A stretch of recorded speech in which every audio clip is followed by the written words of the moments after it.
Coming at you live from the depths of the Hive. We are back, and it's Saturday morning.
Check, check.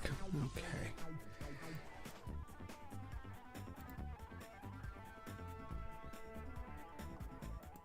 Sorry about that. I had maybe some audio issues there, but there's a good reason for that. There's a good reason for all the issues I'm having this morning. But first, I just want to say, welcome to the Hive. Good morning, everybody. It's been a wild week, and I am so glad to see everybody returning back to engage in the Hive. And let me know if you can hear me and if I sound all right. Also, let me check and see if this is gonna. Yeah. Okay. All right. So, because I can see it spiking on there, everybody can hear me and everything's good. Just a thumbs up from anybody in the live chat would be appreciated. Love you guys. Let's see, and who do we have here? I know we have some familiar faces in the side chat. Yeah, Ring, I had mentioned that Bugbot is not here this morning, unfortunately. Bugbot will be back next week. We'll say Bugbot's in the shop right now because there's some things that I want to discuss this morning. But thank you so much for coming. We have John Hudson and Greg Hartwick and Dee Parks, all wonderful, wonderful friends of the Hive. We got Ring, Look at the Trees, Tobin Templeman.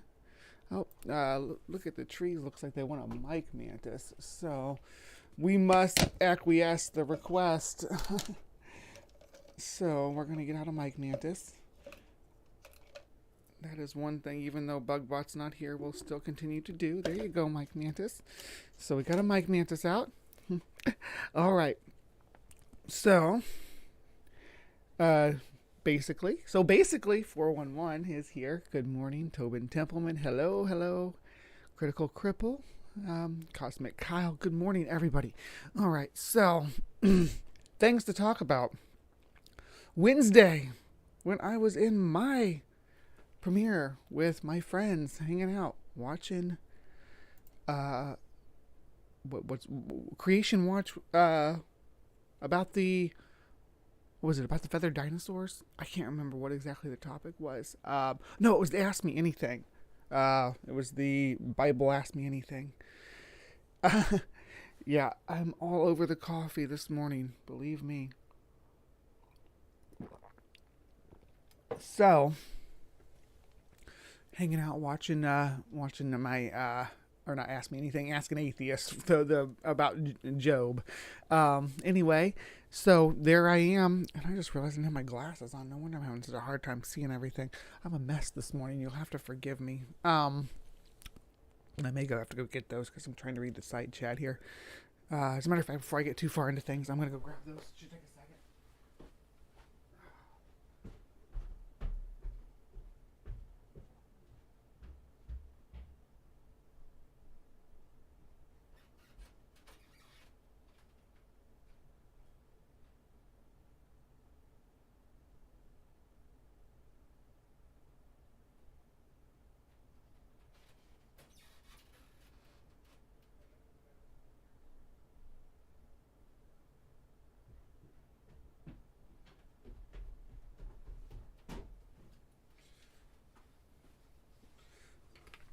All right. Hopefully that wasn't too long. I'll have to edit that out if I need to. But Mike Mantis kept the show going while I was gone. Took over. I think that if I ever have to take like a leave of absence, the Mike Mantis could just run the show by itself, and I wouldn't even need me. All right. So, anyway, back to my story. So Wednesday night, watching Creation Watch, watching Ask an Atheist, where I read, Job, where were you when I laid the foundations and all that stuff? But watching that, having a good time. It was all right. And then my YouTube started buffering, which is kind of weird. But I popped over to my other screen because I had Beck's stream going over there, Beck and Ben and the whole panel going. I was planning on going, maybe popping in there after my premiere and just hanging out for a little bit. Wednesday night was it? They do the toxic, oxic masculinity or something like that. Anyway, so I had that stream going that stream going on another page, and it was fine. There was nothing wrong with it, and I could interact and stuff and was talking. But mine was buffering. I thought, oh no, maybe my file was corrupted at some point, or whatever. So I closed out of it, tried to relaunch it, nothing would launch. So I closed out of the other stream with Beck's stuff on there and everything, and he was they were just going on their thing, and then nothing would come back up. Tried some other programs, and they were all buffering too. And I'm like, okay, you know what? It's time to do a restart. So I went and did a restart, and my screen popped up with what they call the blue screen of death. And that was it. I spent the rest of Wednesday night trying to troubleshoot and figure out what I'd done to my computer and how to get it to come back up, to no avail. So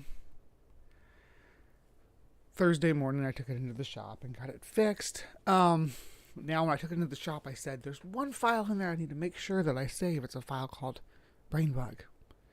It's got all my important stuff I call it my podcast, just to make it clear, or to make it less confusing. But said for my podcast, I need it back by Saturday if at all possible. Like, oh yeah, we can do that.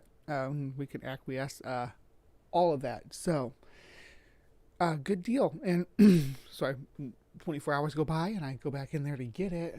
I almost forgot. They called while during the couple hours after I said that. It said, you know what? It looks like all those folders that you were talking about, they're all saved in the cloud, so you should be good. We won't have to worry about that.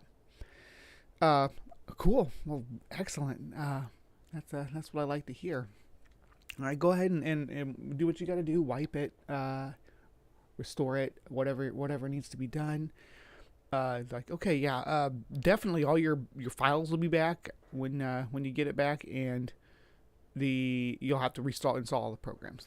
That's why BugBot's not here, because I don't have my my Streamlabs OBS BugBot app installed yet. I have a whole slew of apps I use to make this channel work and to be able to interact with everybody. So the long story short, I'm not going to make this long story short. Do y'all ever know me to make a story short? I ramble on, and I suspend the revelation to maximum level because I'm a douche like that. Anyway, so get back my computer, get it loaded back up. Start getting my programs back on there. First thing I loaded was Inkscape because that's where I do a lot of my thumbnails. Or that's where I do all my thumbnails. That's where I do all my artwork. So I'm like, okay, make sure everything looks good here. Oh, all the files are there. That's excellent. Every single file is empty. Oh, that's a problem. That's a problem. So when they called, they did tell me, looks like all your files are in the cloud. My files are in the cloud. They are. My empty files are in the cloud.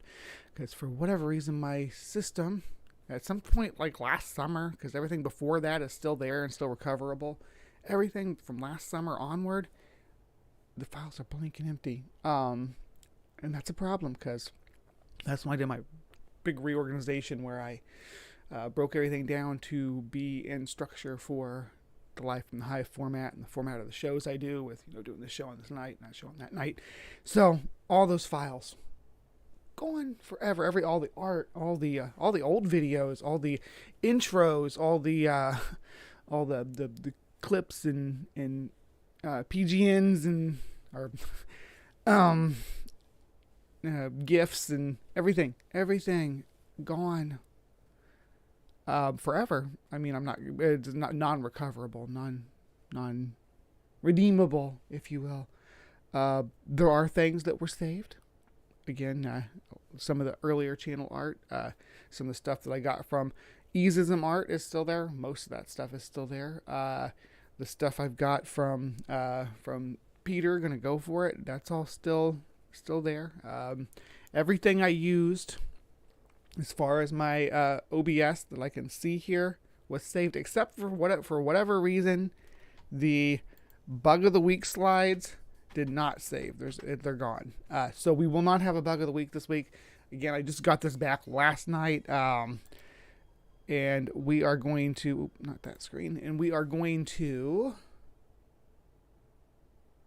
Yeah, I know. That's what I'm saying. I can still copy stuff, but like for instance, like my intro thing with everybody going by, all the clipped files on that are gone, and the edited I had that as a thing I continually edited and added to as I interacted with new people. It's gone.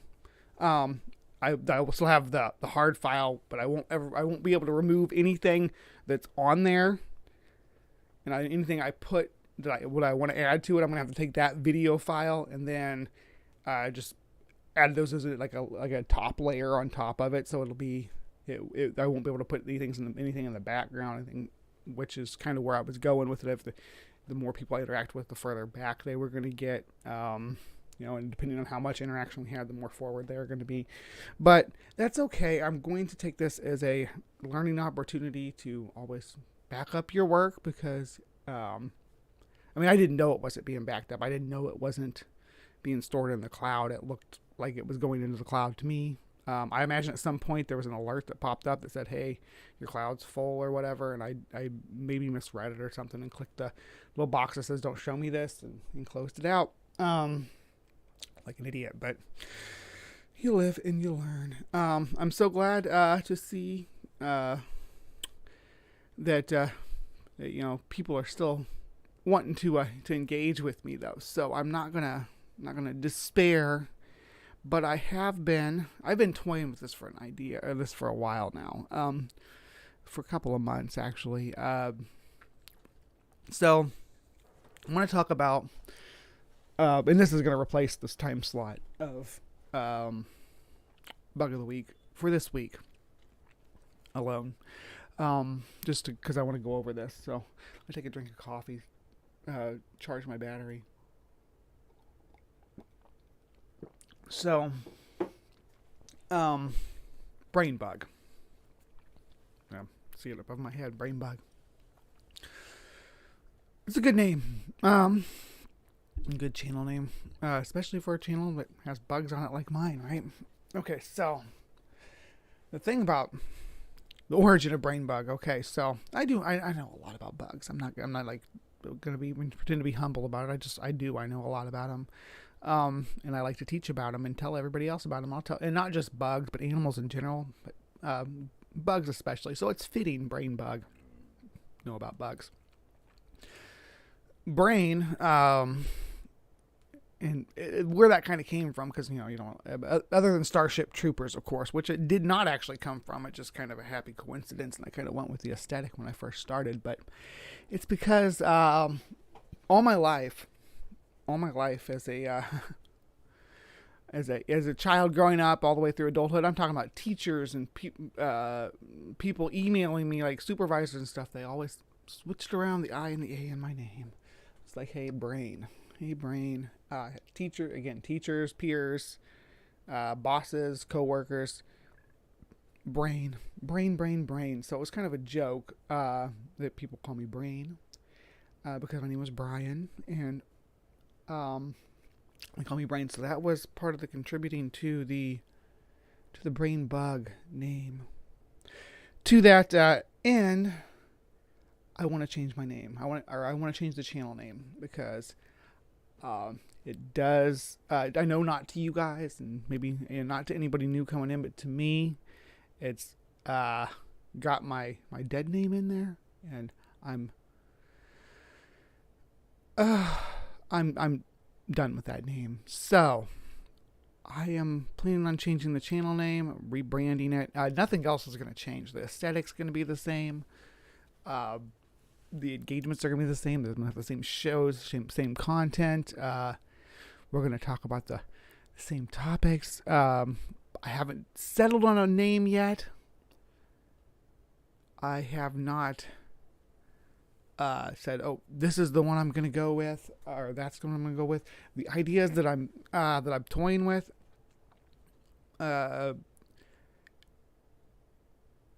were and I'm going to say the Skeptic Hive, or Skeptic's Hive, or Skeptic Hive, something along those lines. And I'm like, well, everybody has skeptic in their names these days. It's kind of redundant. But maybe that'll help because it'll associate my channel with these other skeptic channels,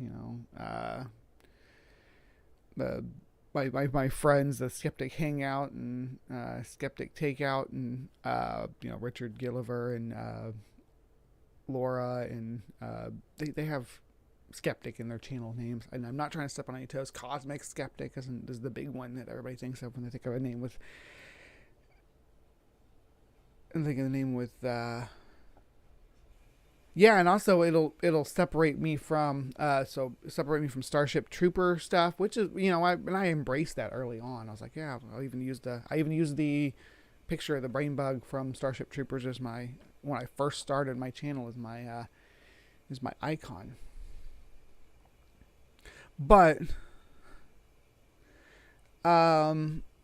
it'll also separate me from this musician, this Italian musician. I guess they're kind of big, called Brain Bug. They're not big over here in the States, so it wasn't that big of a deal. But they are like a club kind of club scene kind of music, I think, from what I understand and what I've listened to, because I did listen to it. I'm like, that's Brain Bug too. So I am going to change the name now. Whitney suggested Curious Queen Bree or Curious Queen Bee, which I thought was cute. So that might be on the table as well. Curious Queen Bee, CQB, but that might be a little long. The shorter I could make it, the better. I have looked up to see if any of these ideas that I have here are taken, or if they're used in any capacity anywhere that I could find. Skeptic Hive is not. Curious Queen Bee, as far as I can tell, is not.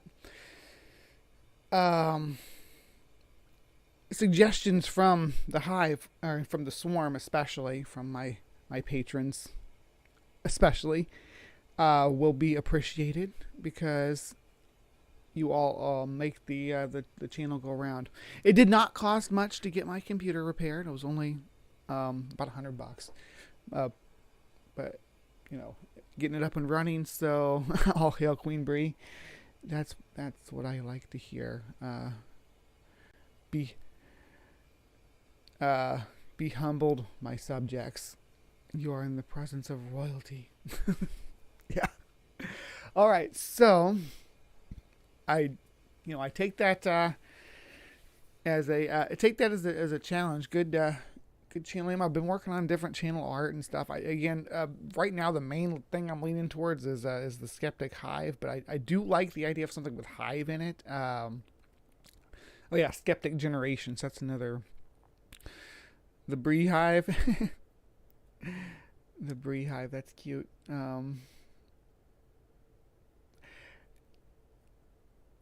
I would like for people to be able to get an idea of what we do on the channel. And that's another reason why I'm kind of changing it away from, because we don't just do, when I started off, I wouldn't touch a subject unless it had something to do with bugs. Slowly I kind of started to, like other stuff I'm into, like dinosaurs and stuff. But at first I'm like, you know what, I'm going to stay focused and stay in my lane. And I would talk about, if I talk about creationism, it was the creationists claiming they had giant Carboniferous cockroach fossils, or in Hive Science it was things like claims about the murder hornets. And if it was in then I think CryptoCorner kind of hammered that out too. So because there's no real way to talk about just insectoid cryptids, right? Or things like that. So that, and then that slowly expanded from there to where I started doing the other topics as well, covering a variety of subjects. So we're not just a bug channel anymore. I do love my bugs. My bugs will always be part of this channel. I will always have like Mike Mantises. I'll always have my vivariums behind me. I'll still do unboxing videos. I'll still do cool feeding clips and handling videos and things like that. That will still be part of the content that I release. Nothing is changing in the content. Queen Bree's Skeptic Hive. That's not too bad. And then I don't know if I will be able to change my URL, but right now my URL is YouTube Brainbugs Hive. So I'm not going to be too fussy if that's something I can't change right away. I think I might have to have 1,000 subs before I can change it again. That might be the thing.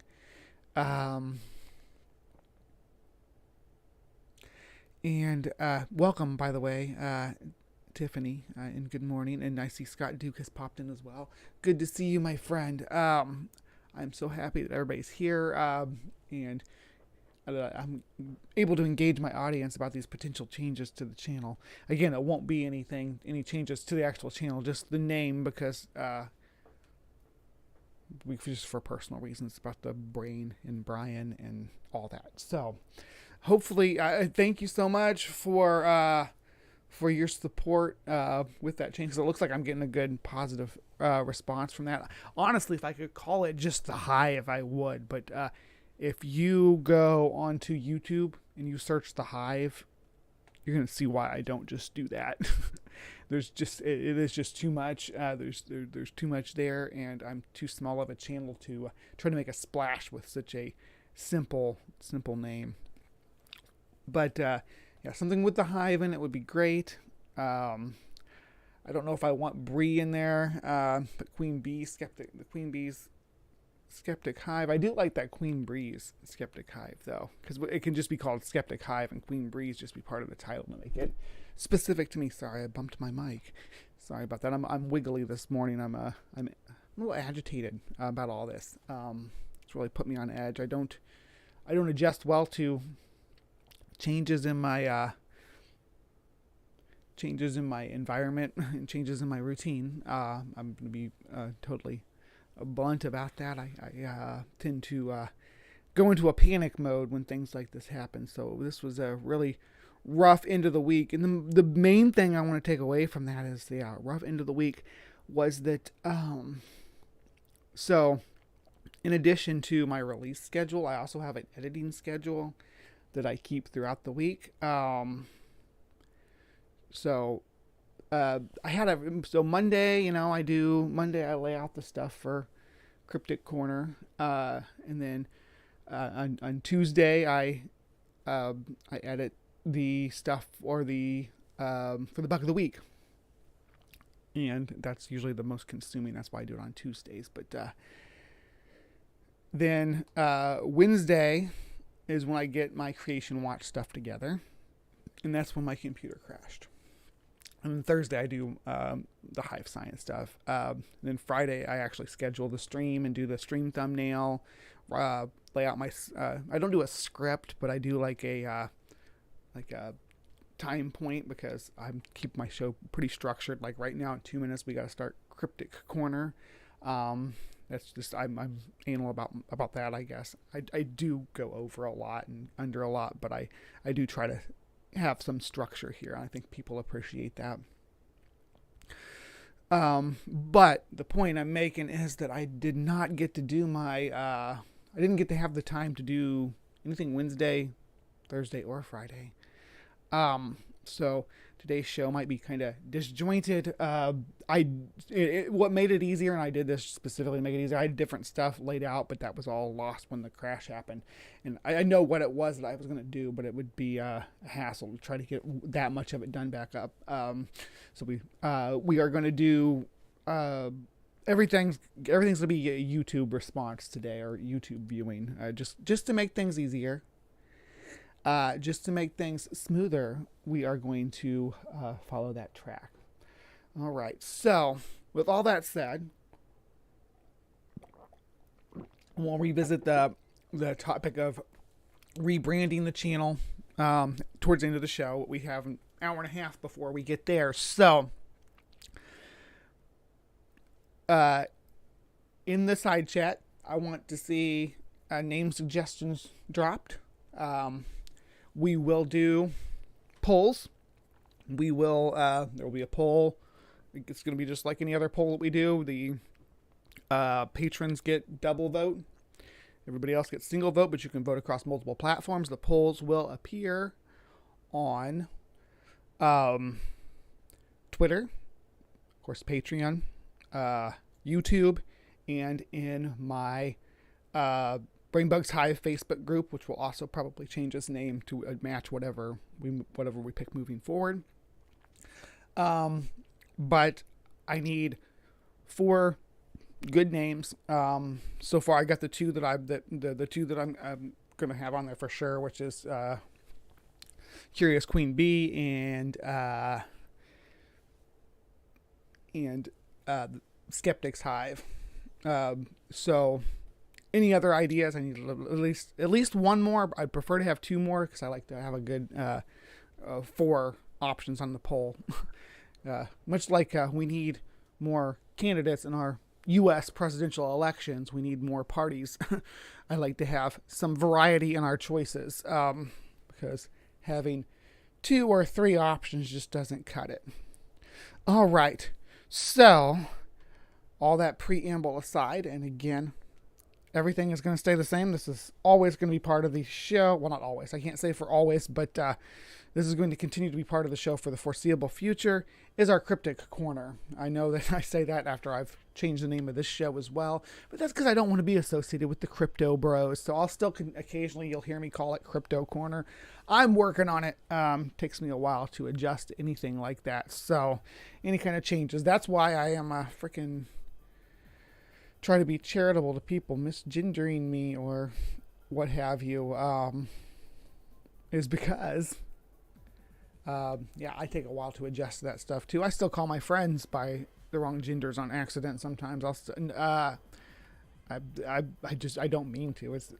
I'm old, I smoke weed, not firing on all the pistons here, but I still have the information that counts, because I'm still able to talk to you guys about all this fun science stuff, but sometimes my brain misfires. But moving forward, we are in CryptoCorner. This has been my favorite segment that we've been doing on this channel for a while. I do like responding to Creationist. I do like finding out some cool new science and sharing it, but I don't like that more than and tackle in some cryptozoology. Now, I know I do more than cryptozoology here in Cryptic Corner, hence the name. Otherwise, it would be like just it'd be Cryptid Corner if I was just covering cryptids. I do want to keep cryptids in Cryptic Corner, of course, because they are a staple, a cornerstone of our content. And today we are actually going to be diving in to a cryptid, so that's convenient. Let's see, we're going to do the full screen here. And the cryptid is one that we visited before, but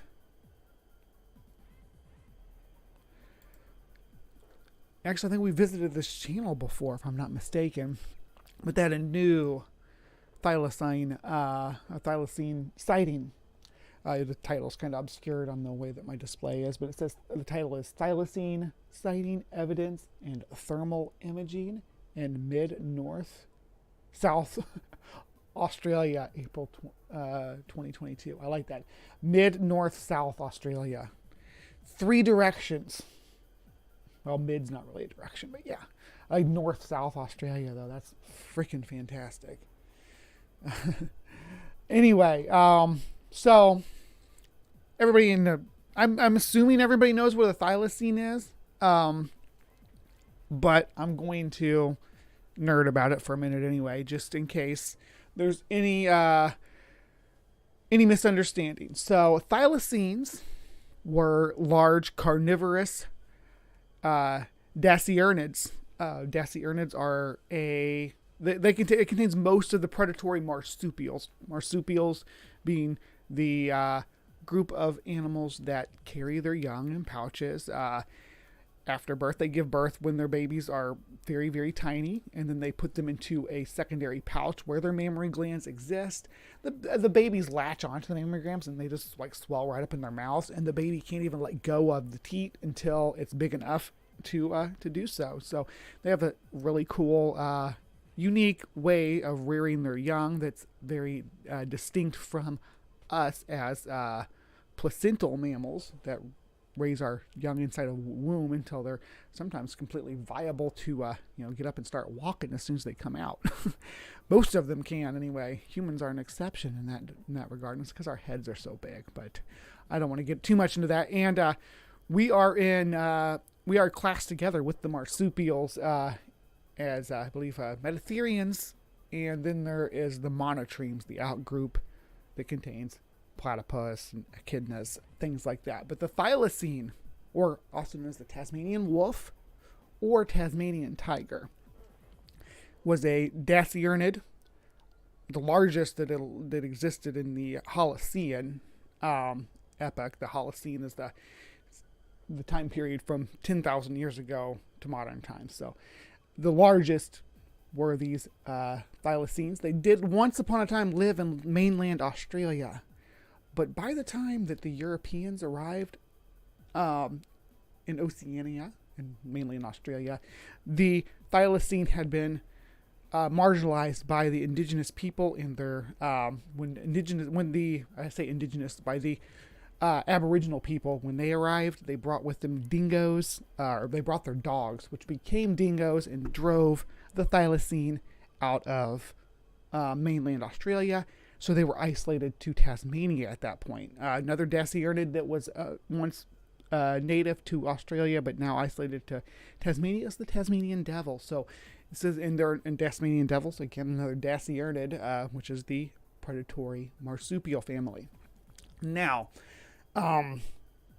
keep in mind when I say that this indicates that thylacines, Tasmanian wolves, because they're convergence with wolves, have been extinct in mainland Australia for longer than 10,000 years. So when we look at these sightings about thylacines in Australia, we need to make sure that we're taking note of that they're not supposed to be in Australia at all in modern times, because they went extinct there when dingoes arrived, and dingoes are naturalized now. So, but if there were sightings in Tasmania, I would be, yes, that makes sense.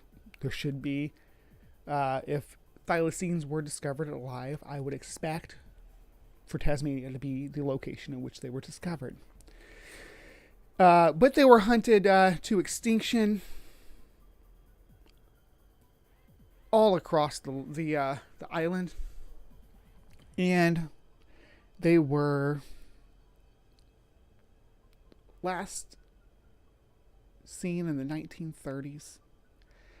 Last confirmed sightings, and the last one known death was one that died in the Hobart Zoo in Australia. I don't have the date. Can somebody look up the date for that and pop it into the side chat there? That last thylacine that died in the zoo. It was like 1931, I think.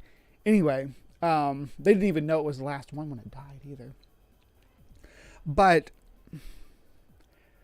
sightings continued.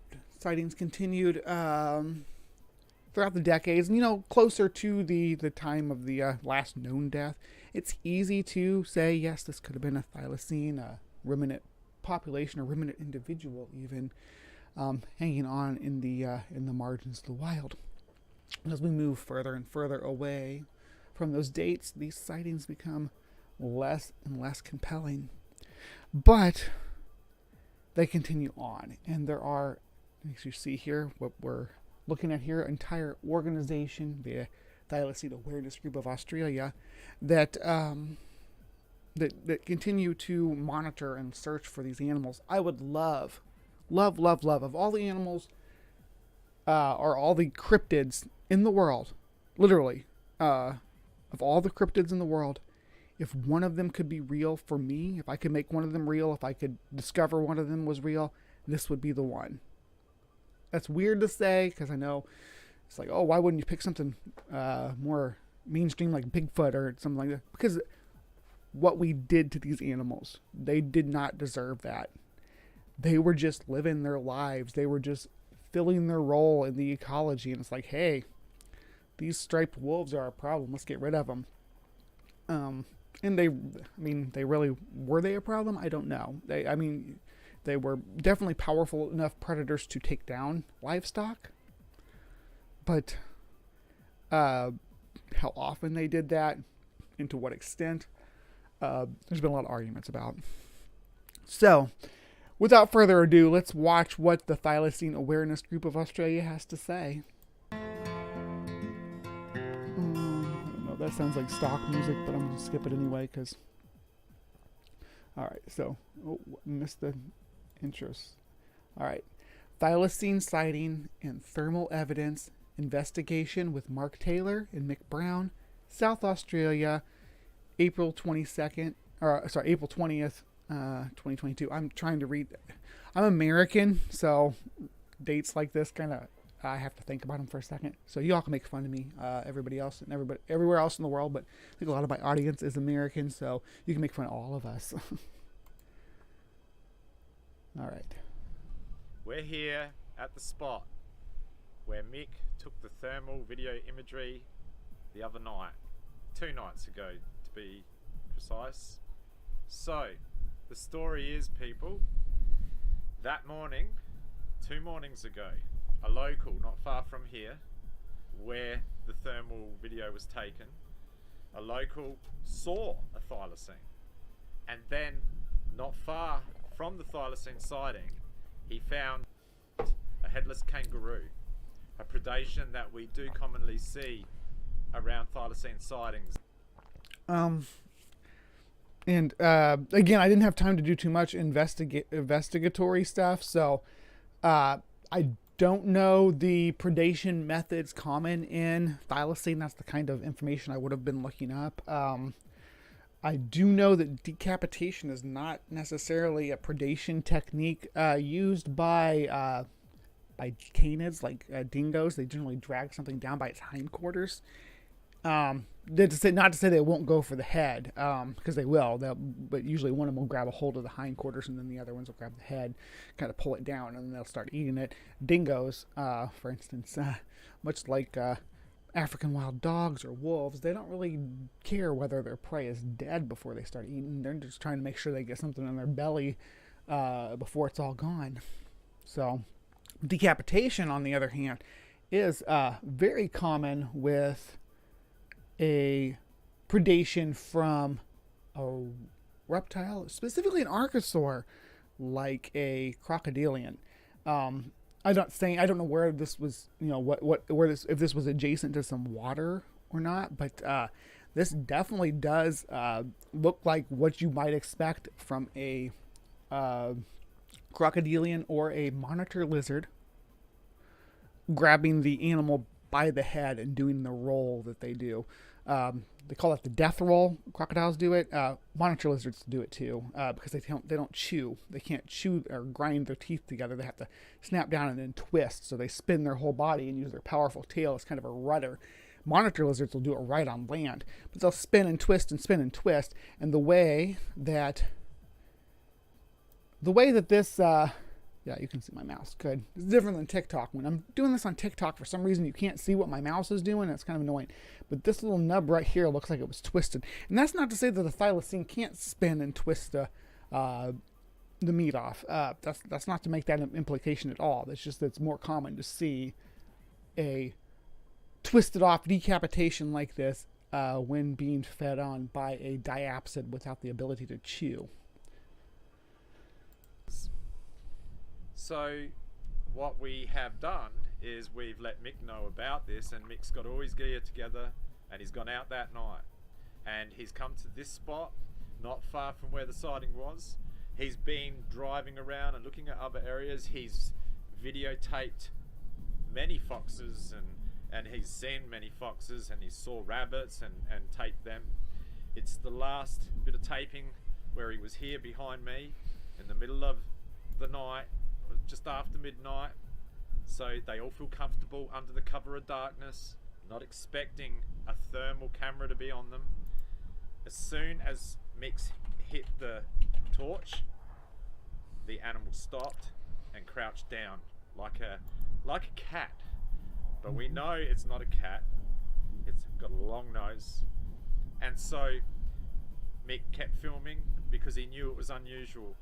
And that gait, the way it runs off from Mick as he's videotaping it, is so typical of a thylacine. We're going to explore the idea of the morphology of this organism as we move into this video. I just thought I'd let him have his preamble to make his case, and then we'll see what we think here in the hive. So see what you think, people. Make your judgment. Thank you. Okay. Rabbits. Kangaroo. Maybe a wallaby, I can't tell from that distance.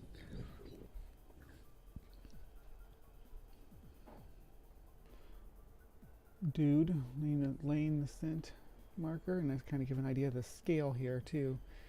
So I'm going to say, oh boy, this is, so we're going to call this line here about probably 5'10", that black line right there.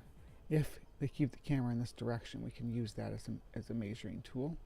I don't know how tall Mark is, but I'm going to say 5'10" is a good average for an Australian man.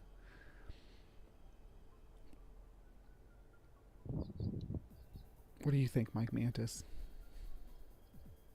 Oh yeah, there it is. It's running straight in. You look at, I'm recording, keep recording. We got some It's running straight. wind turbines in the background. Yeah, it is too.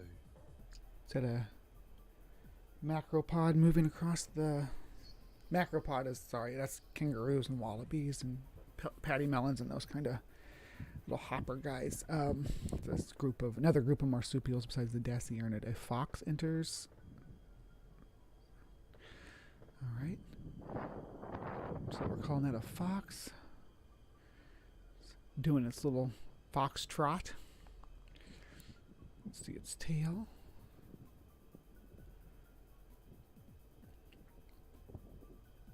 Very canid-like gait.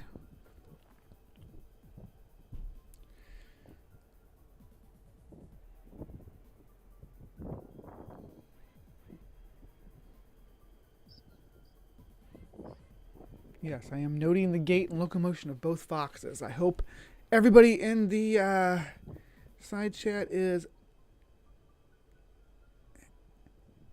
hanging in there. Sandy McCrae. I didn't even know you and Steve were dating, Sandy. Congratulations.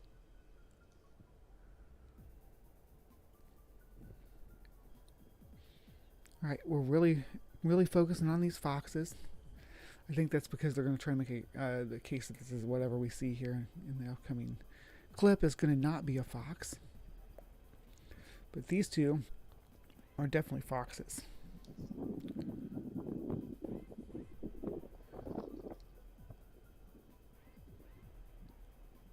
Like, beyond a doubt. Is this the culprit that removed the head of the kangaroo?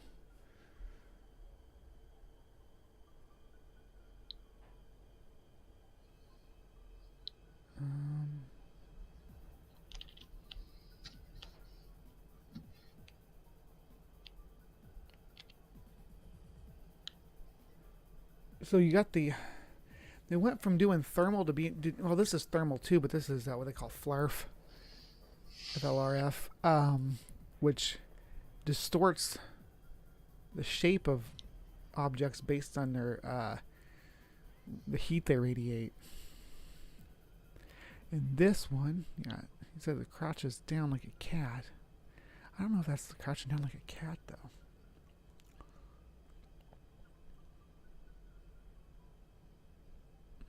Come on, come back up. See, but like the edging on the organism here would not actually be its like physical edge, because it would be heat radiate. Your body radiates heat too. This is, but I don't know why they didn't use the same imaging filter. And it's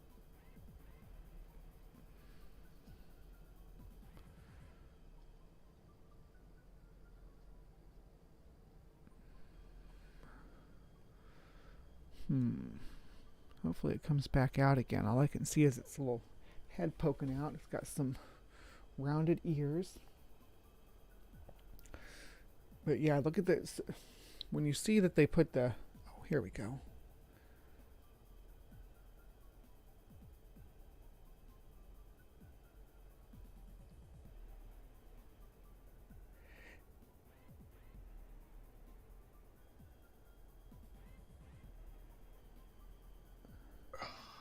What?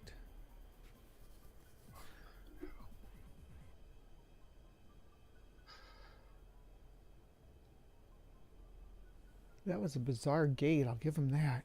What was it doing? It was bobbing its front end up and down like an excited puppy. Like my dog does when she wants to go outside. Funny.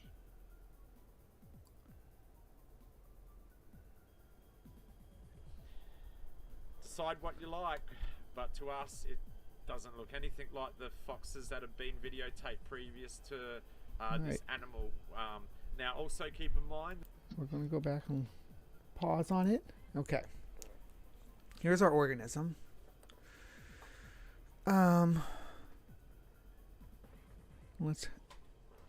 Let's see here. So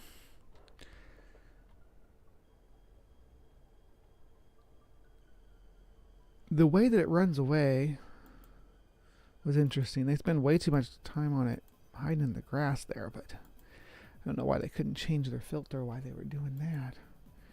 Where it hides down here in the foliage.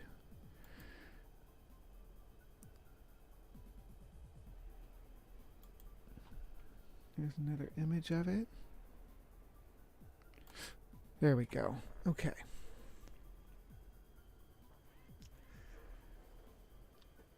And he said a long muzzle. Not a super long muzzle though. Definitely shorter than a fox's.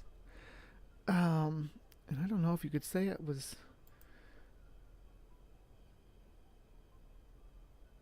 It sure seems feline to me. Correct me if I'm wrong. That's not me breathing, by the way. That's our friend here on the video.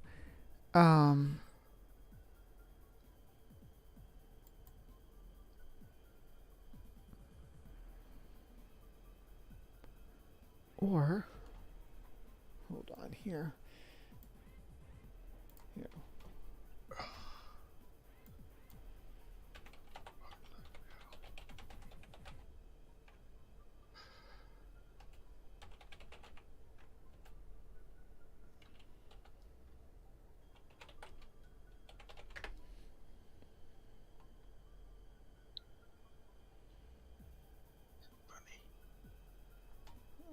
Let's see again.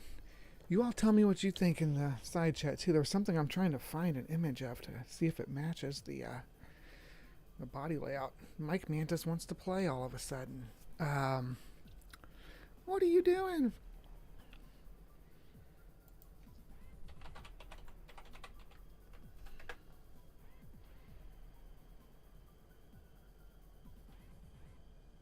Okay. No, not a bilby. Bilbies are sure cute though.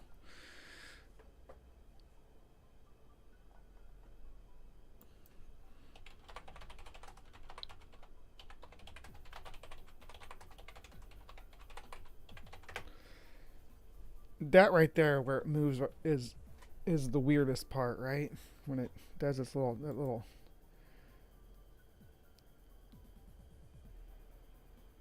actually, when it moves like that, it all looks like a bunny. See that? Like it had bunny ears there. Oh.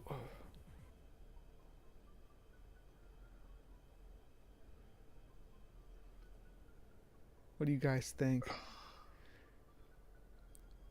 I do find it, I mean, is it a quoll? Maybe it's a quoll. Like a tiger quoll?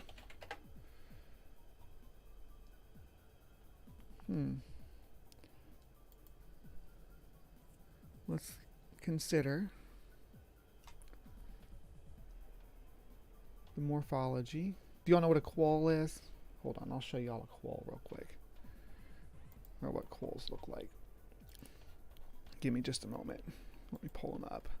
So, and again, I wasn't able to do the research, sorry, while because of the computer crash, so I have to kind of, you guys are watching me do it kind of live. I'm fairly decent at it, but this is a tiger quoll. They are the largest predatory marsupial in Australia, second only to the Tasmanian devil, which isn't native to at least isn't native to mainland Australia anymore. But a tiger quoll do get pretty big. I mean, not huge, but about the size of a, well, you can see someone holding one right here, about the size of a possum. But they have longer legs because of the way that their body is structured. Looking at this, I imagine the chat box is right over top of it. Go figure. I mean, the only thing that makes me think this is not a tiger quoll is that its ears are too small. The tiger quoll's ears are too small to match up with the organism that we're seeing here. But they're very athletic. And they do run with this weird gait that we kind of see in the video. Let's watch it through again to see what you guys, if you agree with me, agree with me. If you don't agree with me, that's fine too. But we are going to go ahead and rewatch this part through one more time and see. And Jason's here, so they said this was not a fox, but it's odd that they put the foxes on this different kind of thermal here. So the foxes are on this kind of thermal.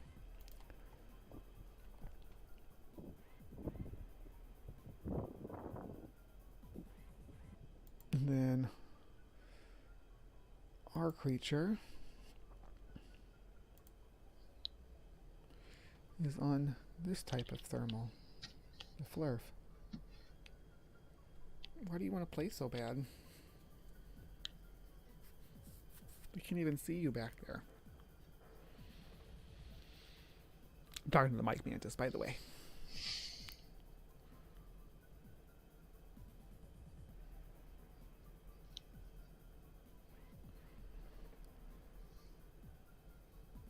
A womp rat from Tatooine. Are there womp rats are there savannah womp rats too? I thought they were strictly a desert species.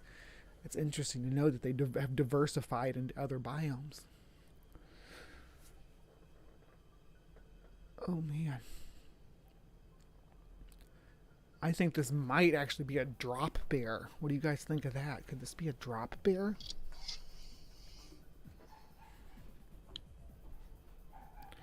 There you go. Oh, Belly's getting excited upstairs. Something must have happened. Disappears into the grass here, but it comes back out. We get it to pop. There's popping its little head out. And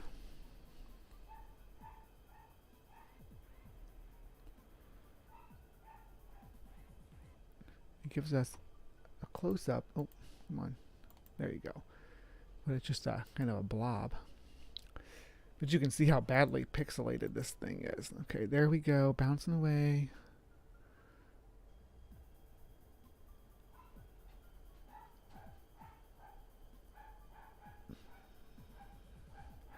You know, I don't really see too much reason why it couldn't be a fox, though. Just bouncing through the grass instead of trotting. Because they trot and they bounce. Sorry about the dog.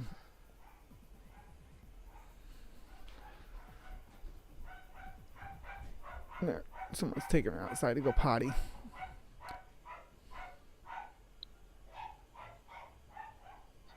And it runs off into the foliage. Running very placental mammal-like, not very marsupial-like. All right, so I mean, that was CryptoCorner, or Cryptic Corner. The thylacine returns. What do you guys think about this video? I think that there's no reason to assume this is not a fox like what we see in the other videos, just through a different imaging. About the gait, you do see the fox go from the trot to that gallop that they do. And this organism seems to be doing that gallop just far away, so it looks more like a hop. But when they swing around and shoot it from the side, you can see that it's very much a gallop, similar to what you see with a carnivoran, not a dasyurnid. Just my opinion. I am not a expert in animal locomotion by any stretch of the imagination, but I do like watching animals and learning about their movement and their behaviors. So take with it what you will. If you have a disagreement, definitely put it in the comments so that we can engage about it, because I love to talk about these topics. If you are watching this on Friday, 8 p.m. Central Standard Time, thank you so much for joining us for Cryptic Corner, and please remember to be kind and take care.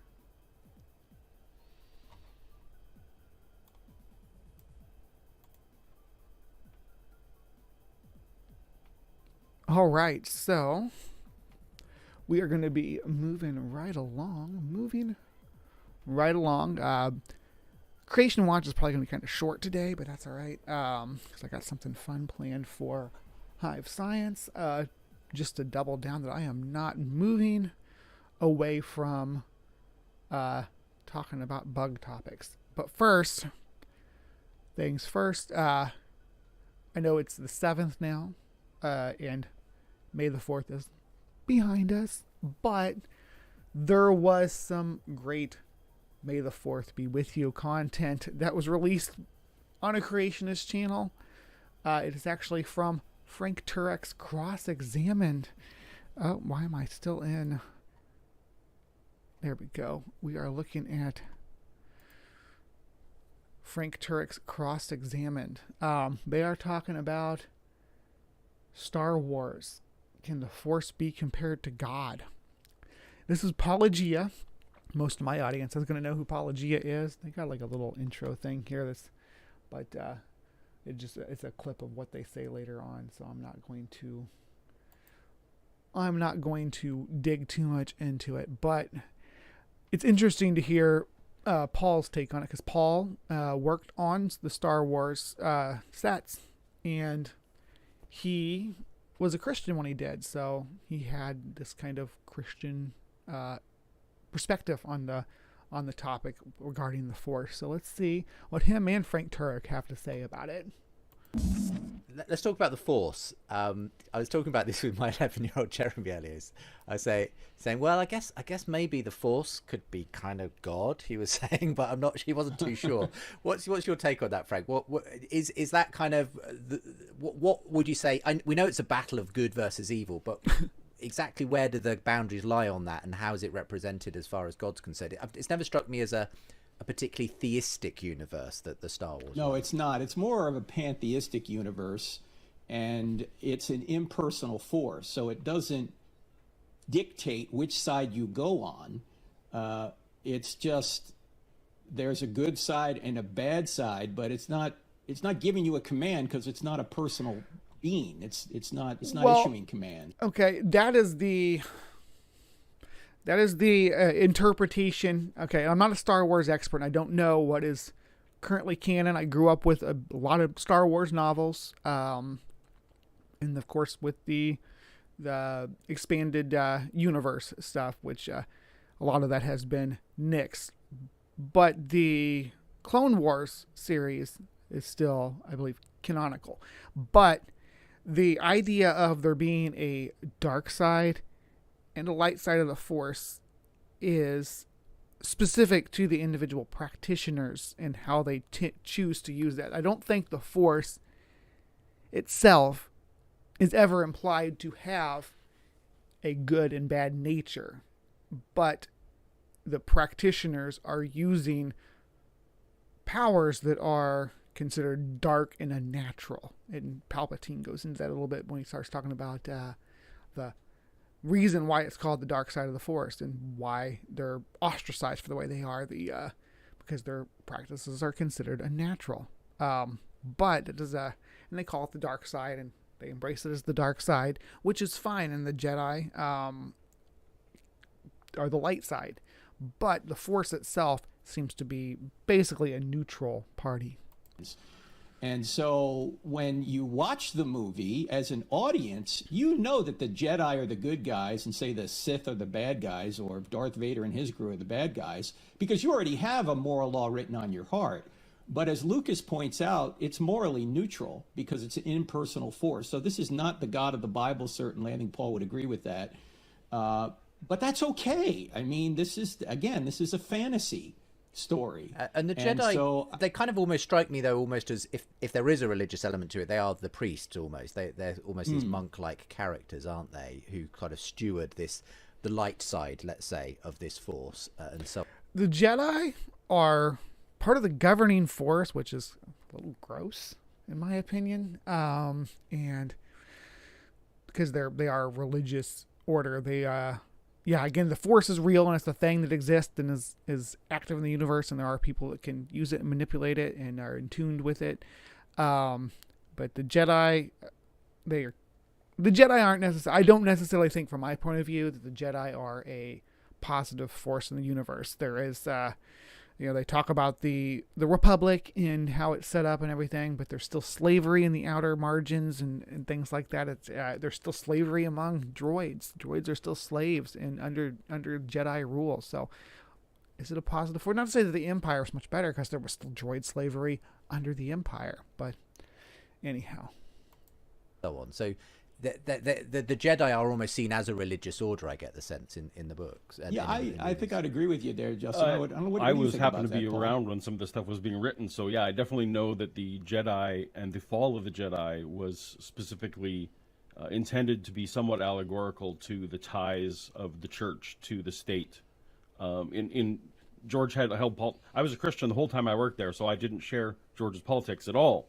But I was fly on the wall to know that certainly there was meant to be some monastic things and kind of some commentary on what happens when the church and the state are too tied together, and some of the problems that can lead to. So yeah, for sure, the Jedi Order with there. Yeah. And in terms of the Force, yeah, as you say, it's an impersonal force.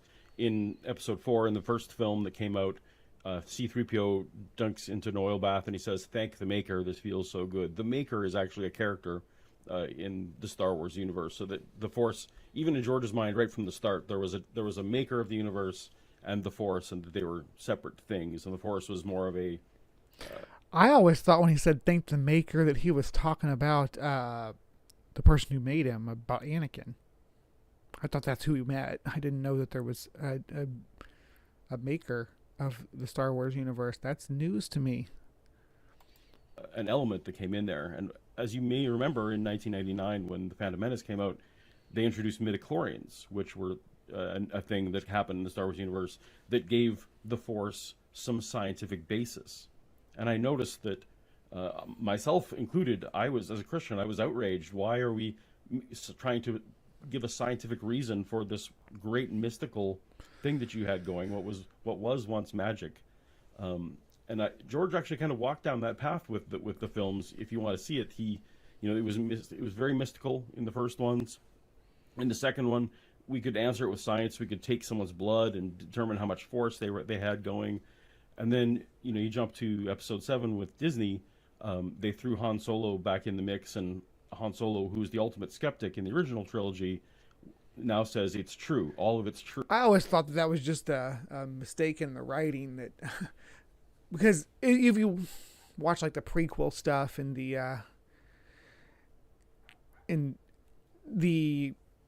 Han Solo story even, but the prequel series and all this exposure that Han has to, maybe not directly, I don't know if there's any direct scenes where he's seeing someone using the Force, but surely if a major governing body throughout your life, throughout your childhood, throughout your youth, was an order of space wizards who had space wizard powers, if that was what was governing the universe that you lived in and who was in charge, I think you would know it. I think that would be something that would be just common knowledge, because how are they running the country, but yet Han Solo thinks that they don't exist. I think it was just when they made the original series, they were kind of had an idea of having the Jedi be and you see it in some of the extended universe novels and things, that the Jedi were more of they weren't directly involved. They were, I don't want to call them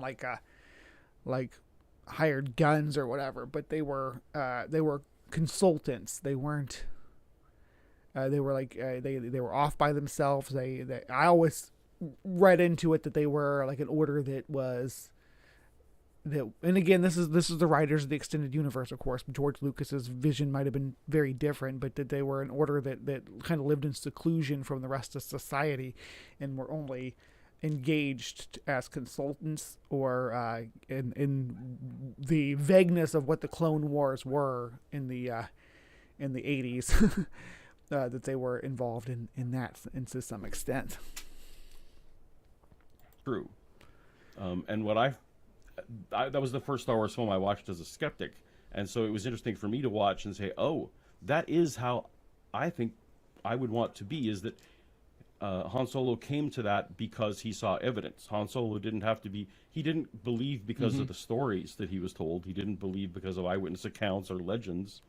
It was when he had sufficient evidence shown to him that was repeatable, and he saw it over and over, and that's when he accepted it to be true. So it's this weird journey from mysticism to much less mysticism in the Star Wars universe, which I know some fans don't like, but that's been the trend. And that is the trend with Star Wars from the 80s, when it was presented as because there's some fantasy stuff going on there too. Obviously, but when they started working on the prequels and bringing the stuff into the new millennium, they wanted to go with a more scientific origin for things, and that's fine. They should be able to do that. George Lucas should be able to do that. And yeah, they've nixed the extended universe, so a lot of stuff I don't know how it works anymore, or how things work. There were no midichlorians back when I was reading novels as a kid, and comic books. I really like the comic books too. But there's another part to this that we're gonna just go over real quick here. Let's see. More cross-examine. This is from the same interview, continuing conversation. This is kind of Frank's perspective on it. Yeah, it's an interesting one. I mean, you talk a bit in your own book, Frank, about the Han Solo as an interesting example of someone who goes from this kind of hard-bitten, cynical skeptic in the first set of movies to as Paul said in the final one before he dies. I'm sorry, there are going to be spoilers, I'm afraid, in this in this. If you haven't watched the Star Wars films, where have you been, frankly? But the point is that he goes on this kind of journey. Now it's interesting. Paul says that's because it kind of has a more, in a sense, rational scientific basis ultimately that it gets transformed into. What's your feeling on the change of mind? And before Frank answers, I'm gonna say I'm in the same school with Paul. I like Han Solo's arc of understanding the Force and the stories and everything. How he came to that conclusion. You know, I think it's silly that, you know, he starts off the series as a skeptic anyway when when Jedi were the part of the governing body during his youth.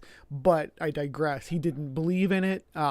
He started seeing in the first movie with Vader and Obi-Wan and everything. He in Luke, he started getting some exposure to it. Further exposure, and in the sequels, starts to experience things that are happening with the Force. Then then he definitely in Return of the Jedi, he is exposed to Jedi powers. He sees Luke levitate C-3PO.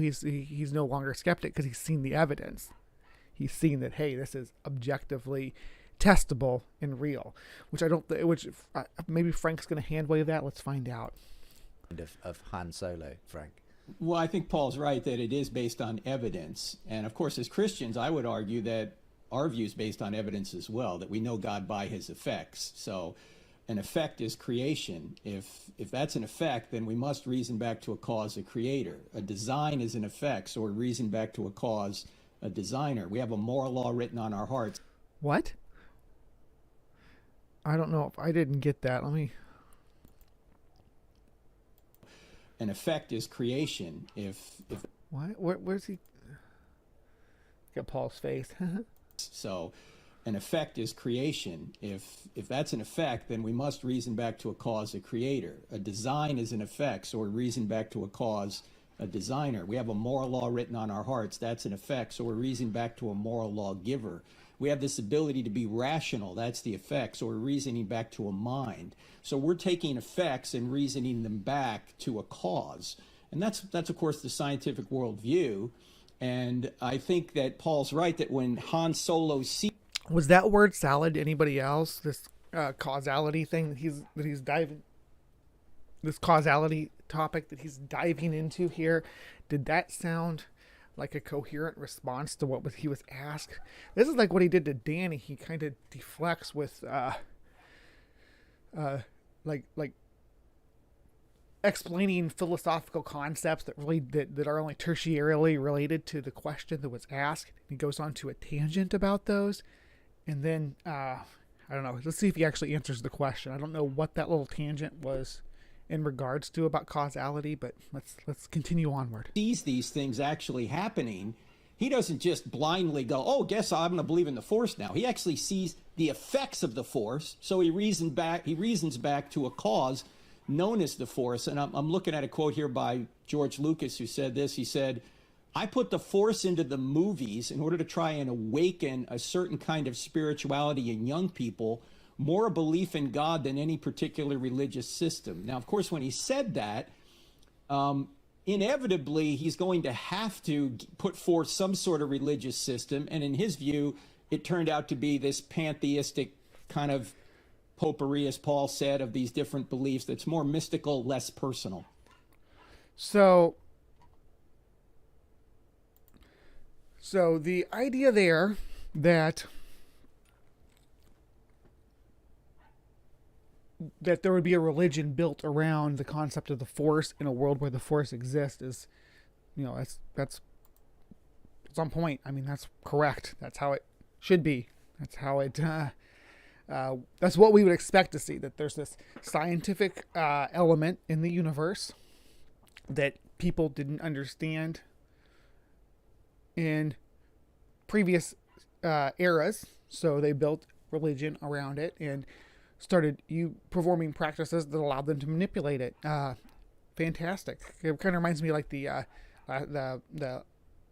Avatar, Last Airbender series, where people have these abilities and they form a sort of ritualistic culture. In Last Airbender, there's 4, but in Star Wars there's 2 religious groups that have different ideas about how to practice this, or how to I don't know if you say how to worship, but how to interact with this known force. So they're, even when the force itself, when the God is evident, there's still dispute on how to interact with it and what to do with that knowledge. So that's the idea that you get from the Sith and the Jedi and their interactions with each other. The Force is an objective fact in this universe. It is something that exists. It's not mystical. It was believed to be mystical at some point in the history. And some people in the margins of the universe, I guess, would still think that it is fictional, that it is not fact, but it is indeed fact. Because we've seen it work, and we've seen it turn non-believers into believers.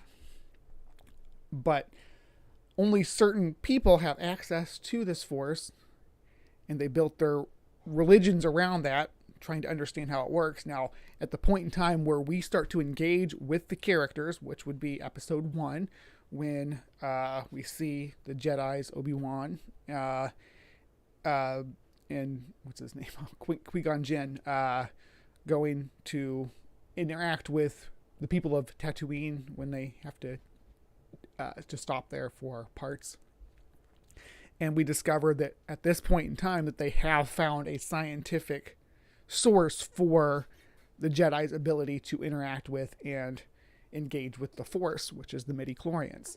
So we have a scientific understanding now, but a history or past of mysticism and mythology built around what the Force is. But at that point in time, we do understand, or at least the Jedi themselves do understand what they're actually dealing with scientifically. So, yeah, they are like a monastic order, like they said, but to the point that they are scientists too, I guess, or yeah, they maybe more like Professor X, kind of recruiting people who are sensitive to this to be part of their order and learn their practices to interacting with the Force. But there are other people too that interact with the Force. There's Ring might know the name of what's the witches? I can't remember the name of the witches.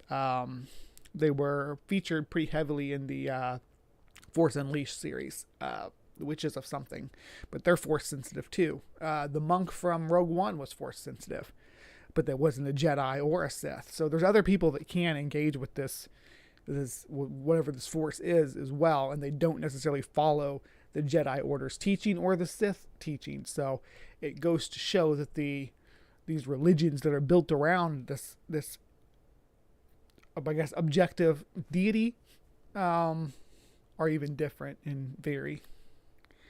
They're supposed to be similar to Buddhist. Yeah, there's with the Jedi, there's a lot of Buddhist monk imagery. There is a lot of but there's also a lot of like samurai imagery as well. So the way of the warrior or whatever that they follow.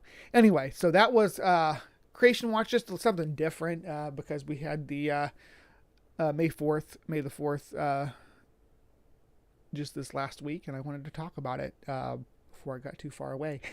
And I always enjoy Apologia. Apologia is a great channel. One of the ones I really started watching early on.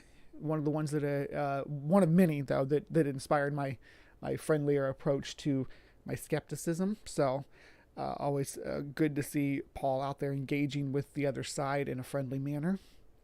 I think Frank Turek is I don't want to say he's a grifter, but he's I'm not going to even say, but it's fun to engage with some of the things Frank Turek says. I engage with Frank Turek a great deal on Twitter. He never responds to me, but I respond to him, and I quote tweet him and everything else. So yeah, Frank Turek. All right.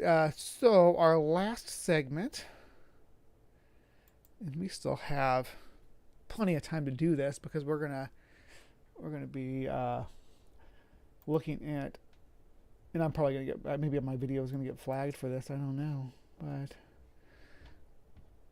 let's find out. Let's find out if they're gonna let me watch this whole thing. This is the most dangerous spiders in the world, and you'll often see this image that's on the left here in spider bite scenarios altogether. And I want to talk about spider bites a bit during this video too, so buckle in, because I'm sorry, I'm going to call some people out. Not really, but you'll get what I mean. So yeah, that's what we see on the left there is necrosis. It definitely is. Whether it's caused by a spider bite, I can't say for sure. It's definitely not caused by the spider bite of the spider there on the right, though, because that's a mouse spider, and I don't think that their venom is quite this necrotic. Anyway, this should be funny. I'm gonna have to stop pretty regularly on this. I don't know who is this. Who is this? Let's see. Hold on. What's the trend max? I don't know if they're gonna be buttholes about it or not. But this is Trend Max presents Top 10 most dangerous spiders in the world. world. There are around 50,000 species of spiders on the planet, and their dangerousness is not necessarily determined by their size. Both big and small are... Now, to be clear, that thing that landed on Ron Weasley's head there was not a spider. It was an ambly pigeon, not a spider. An arachnid, but not a spider. capable of perpetrating the most painful and deadly bites. Don't let fear invade you, and get ready to meet the 10 arachnids that bring the greatest terror in the world. Number 10. Mouse spider. This 8-legged Australian creature is named after the creepy, hairy abdomen that resembles a rodent. 17 species have been identified in total, and they range between 0.39 and 1.37 inches in length. They live near water channels, and depending on the time, they stay in their burrows, waiting for prey, or they also go out to wander without destination. Knowing this, you must walk more attentive than ever so you don't cross with this arachnid, who will not hesitate to use its huge fangs that have a poison similar to that of the fearsome Sydney funnel. So this is a mygalomorphic spider. They are related to, yes, the funnel web spiders and tarantulas, closer to the funnel web spider probably, based on their placement in the phylogenetic tree. They do have a painful bite, but it's not generally considered medically significant. There are always situations where someone has a bad reaction to any venom from any organism. So, I mean, you could a bee sting can send you to the hospital if you have a bad reaction to it. But this spider's venom is not especially dangerous to humans. One of the cool things about mouse spiders is that they kind of give us an idea of how and when Gondwanaland, the southern continent, Gondwanaland was made up of, it was this supercontinent in the southern hemisphere made up of Antarctica, Australia, South America, and India. They were all combined together. India broke off and drifted north, but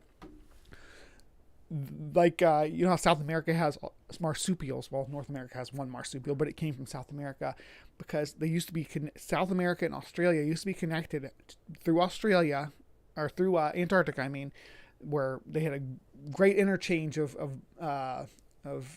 organisms. Now, the mouse spider is one of the clades that we have representatives like the marsupials in South America and in Australia exclusively. There's only one species that survives in South America, but it is related to the other mouse spiders, showing that there was a crossover between the biomes of these two continents that are now separated by thousands of miles of ocean. Funnel spider, which is potentially dangerous. If they feel threatened, they will unleash their fury, and that can lead to death because they have a high level of toxicity. Most mygalomorphic spiders have 1 or 2 responses to stimulation. First is to run and hide. Second is to assume the strike pose, and I'm sure everybody's familiar with seeing a spider with its arms and pedipalps raised up in the air, threatening anybody who tries to come near it.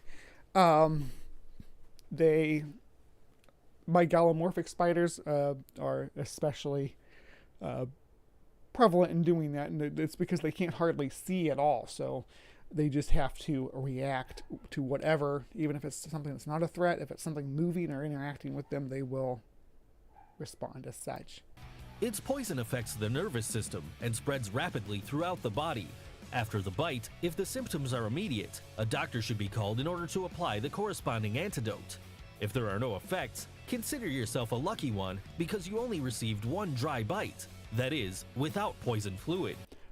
Okay, so again, the venom of the mouse spider is not especially medically significant. You can have bad reactions to them, but for the most part, no, you're going to be fine if you get bit by one. For most people, I'd not try to deter anybody from going and seeking treatment if they get bit by one of these spiders, but this is not something. This is not a spider that you should especially, when it comes to Australian spiders, this is not one that you should especially have any concerns about. They're not going to go out of their way to bite you. They're going to try to avoid you. Number 9.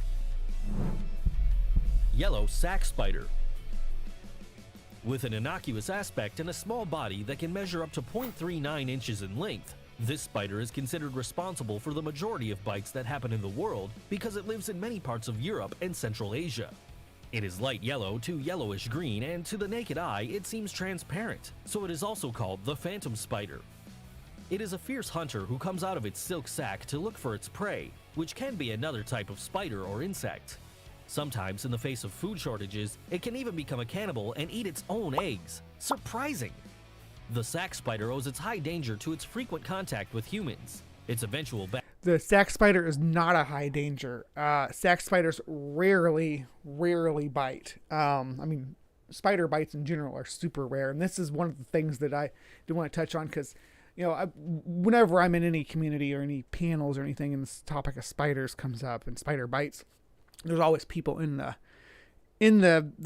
chat, in the panel, in the side chat. Everywhere we go, everywhere that I interact and start talking about spiders and their bites, people say, "Oh, I was bit by this spider. I was bit by a spider here, bit by a spider there, had a bad reaction to a spider bite." The chances of getting bit by a spider are super rare. Most species of spiders that we have in North America and in Europe their fangs just aren't even strong enough. They don't have so their fangs are driven by a hydrostatic force, so the force of water. So they have to be super sharp to be able to pierce your skin with just the water pressure inside that little carapace. So most spiders cannot break your skin. This spider and all other non-mygalomorphic spiders, jaws closed like this, and piercing the skin is quite difficult. Like a male black widow can't break your skin. The male sac spider can't break your skin. The female sac spider can break your skin, and their bites are like a bee sting. They can be a little bit itchy, like a mosquito bite. But chances are, if you have been bit by a spider, though, that it was this particular species, because they do come into contact with humans more than most other species that can inflict a bite to humans. However, the bite from this organism is not especially egregious, and a lot of what people see and experience as spider bites are other kinds of skin reactions to other stimulation, including insect bites and infections. So not always a spider bite, not usually a spider bite. I would say that most of the people who come up to me and say they had a spider bite them, it was not actually a spider bite. And I'm not trying to call anybody out specifically, but spider bites are exceedingly rare and especially clear and obvious that that's what they are. There's very specific symptoms you would look for. Bad mood and the poison it possesses. a cytotoxin that is capable of breaking down cells, causing necrosis. Its bite produces a sharp pain, causing the affected area to swell, creating undesirable... Nothing that's being said here is true. Nothing about the venom has produced more than just localized irritation and reddening. There's no as far as I can see, no, and I've researched this species for another section I did. There's been no indication that the yellow sac spiders bite is going to lead to necrosis. Blisters that can leave you scarred for life. Number 8. Wolf spider. This spider is called wolf because of its... Oh, get ready for some BS here. Get ready for some nonsense. Speed and aggression to hunt its prey. Its attack is supported by its strong body and sharp vision. Also known as ground spiders, they are found on all continents, inhabiting meadows, mountains, and wetlands. It measures between 0.25 and 1.37 inches long, the females being the largest. Oh, I've seen wolf spiders much bigger than that. I had a wolf spider in my collection last summer from our friend Tobin Templeman that was well over 2 inches. She was a big girl. She was probably approaching 3 inches, I would say. Its danger is that it is a hunter capable of attacking and surprising in a matter of seconds. Its bite is poisonous, but if it is treated medically, it is not deadly. However, the pain is... They keep saying poisonous too. Now, I want to clarify on this because a lot of people are like, oh, venomous, not poisonous. So venom, and I hate to be the bearer of bad news to anybody who didn't know this, but venom is a type of poison. It poisons your system. Venom is a poison. It's a subset of poison. So it's not like, oh, this is what venomous means and this is what poisonous means. No, venom is nested within under the moniker of poison, because poison is something that is in excess, and poisoning, I guess I should say, is the introduction of an excessive amount of any substance into your body to a detrimental effect, right? So injecting venom into your body is going to definitely fit that criteria. Unbearable, and the itching could be unbearable to a point of leading to risky infection. Number 7. I'm glad they didn't stick too much on the wolf spider, because there's not anything to say about a wolf spider that's dangerous. A wolf spider can bite you. They can. You really have to go out of your way to try to get bit by one, though, because most of the time they're going to want to stay the heck away from you. And I don't blame them. They're fast, so they can get away too. Wolf spiders are freaking harmless. Absolutely. Redback spider. This spider has a particular... Now the redback spider, on the other hand, not harmless. Linear red marking on its abdomen and is cataloged within its genus as Laterodectus hasseleti. The female reaches 0.39 inches in length, while the male measures 0.15 inches long. It feeds on insects, including spiders, and eventually small lizards. Its tiny size is complemented and snakes. They eat snakes as well. By its agility, becoming a great threat to anyone. We can find it inside mailboxes or under the toilet lid, as well as in gardens. That is why its contact with humans is common. The report of bites... Now, Latrodectus we did cover an extent on Bug of the Week. We had a 2-parter on Latrodectus and all the different spiders that fall under that category.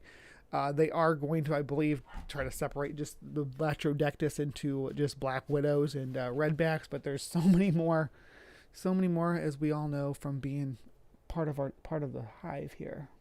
Of this creature indicates that there are approximately 2,000 per year, females being responsible for the majority, perhaps in their eagerness to defend their hatcheries. Although its poison is not lethal because there is an antidote, the pain... No, they use the word antidote. Anti-venom or anti-venin is probably a more appropriate term for that. It's not really an antidote. It kind of adjusts your body to... It's kind of like it basically, like, you know, like vaccines adjust your immune system. Anti-venin is basically adjusting your system to the effects of the venom. Painful sting will cause nausea, vomiting, pain in muscles and joints, followed by total paralysis of the body. If the victim is not treated within 2 hours after the attack, the end of their existence could be considered. Take great care. A lot of Harry Potter. I think that was a scene from Evil where she had that thing on her stomach, though. Number 6. Six-eyed sand spider. It is clear that the name of this arachnid describes its main character. These guys are so adorable. They're right up there with the jumping spiders. This is the one that buries itself and thinks it's hiding, and it's so cute. They can't actually hide really good though. But yeah, these ones are related to brown recluses. So their venom is very similar to a brown recluse, but they live in the Chilean desert, native to the Chilean desert. So there's not been a lot of research into the impact of their bites, and there's not a lot of cases of people being bit by them because they live in the to reiterate the driest desert in the world. It was the Atacama in South America. So yeah, they're not same place that the rosehair tarantula comes from, by the way. Characteristics: 6 eyes and sandy habitats. Because of its flattened posture and forward-facing legs, it is also known as the six-eyed crab spider. And a fact that we must take into account is that the scientific name of the family to which it belongs is Sicarius, which means murderer.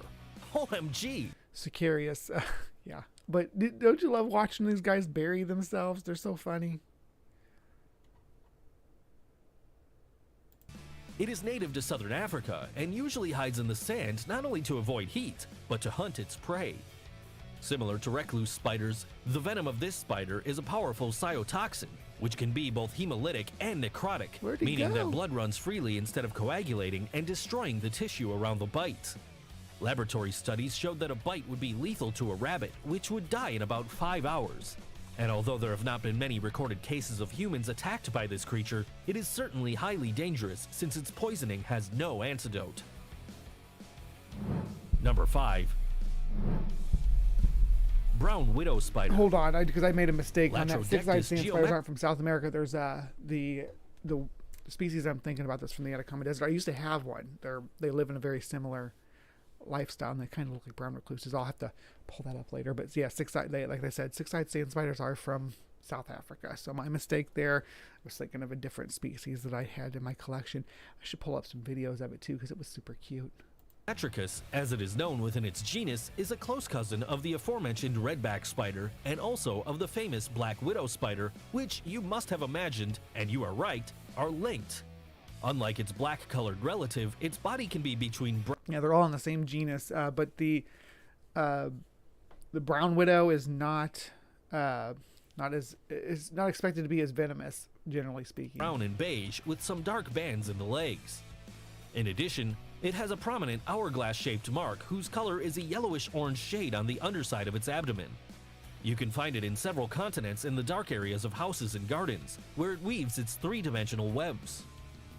Some people estimate that their poison could be stronger than that of a black widow, but this is not proven since they only secrete small amounts when they bite. What is certain is that its bite produces very painful effects, including muscle spasms and, in some cases, temporary cerebral or spinal paralysis that can leave permanent damage to the central nervous system of the affected. Oh boy, there's just so many claims going on here that it's hard to keep up with. This is not... these are not the claims to be made about the brown widow.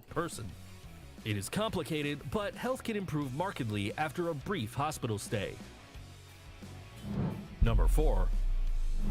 Black widow spider. Okay, here we go. Called scientifically Latrodectus mactans, it is the most popular spider of its kind. Many more species of Latrodectus than Latrodectus matkins.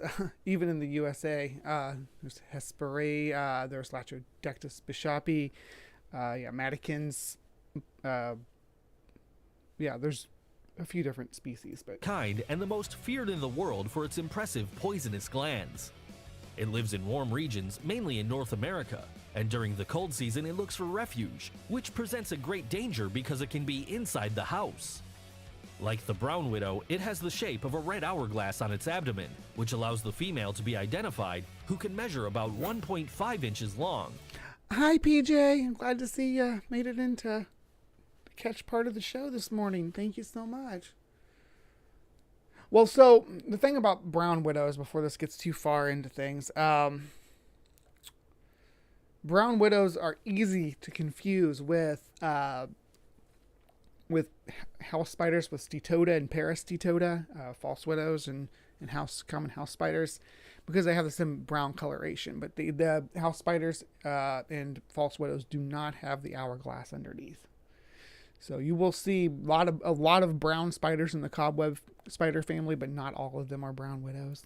And the male, of a lighter color and that does not have the representative figure, is 0.47 inches long, so it is much lighter than its post-mating victim. That's right, the Black Widow gets her Machiavellian name because she tends to kill her partner after the sexual act. Its bite is frightening because its venom could be up to 10 times stronger. I mean, if he can't escape, she kills him. It's not like that's just part of their natural life cycle. She'll look for anything to eat right after she mates, because she needs all that protein and everything to develop that egg case. Than that of the rattlesnake, capable of producing paralysis in the central nervous system.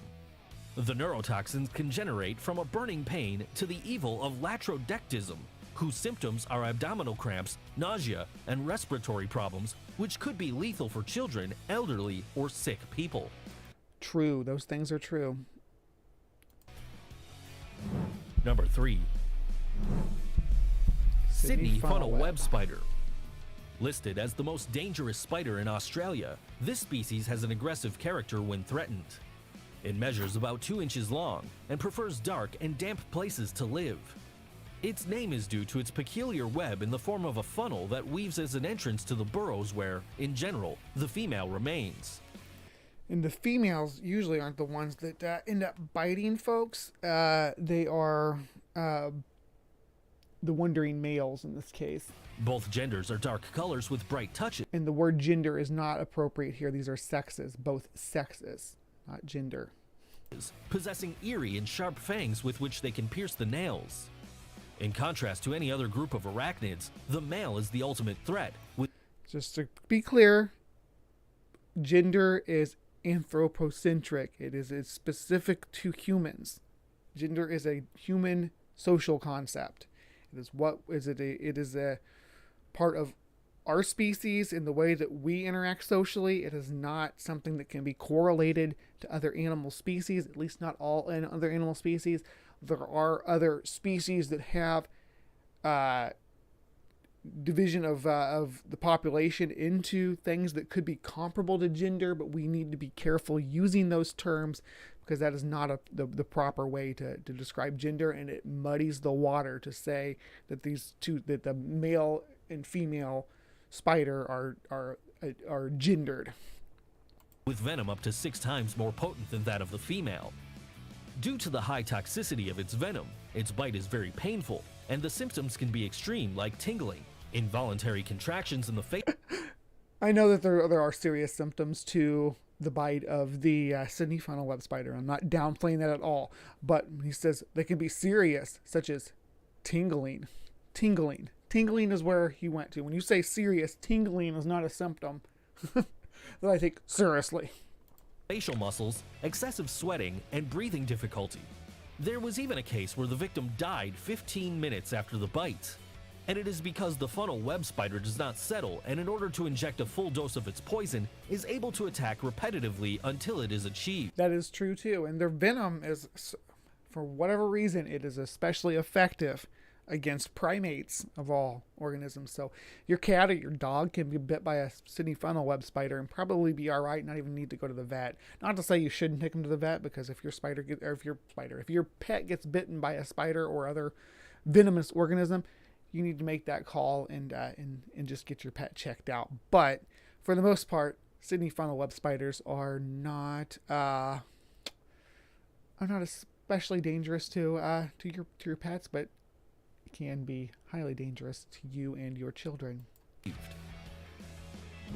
Number 2. Brown recluse spider. Also known as the violinist spider because of its similar shape to the musical instrument that can be seen in the head of many, it lives in places of warm climates, predominantly in North America.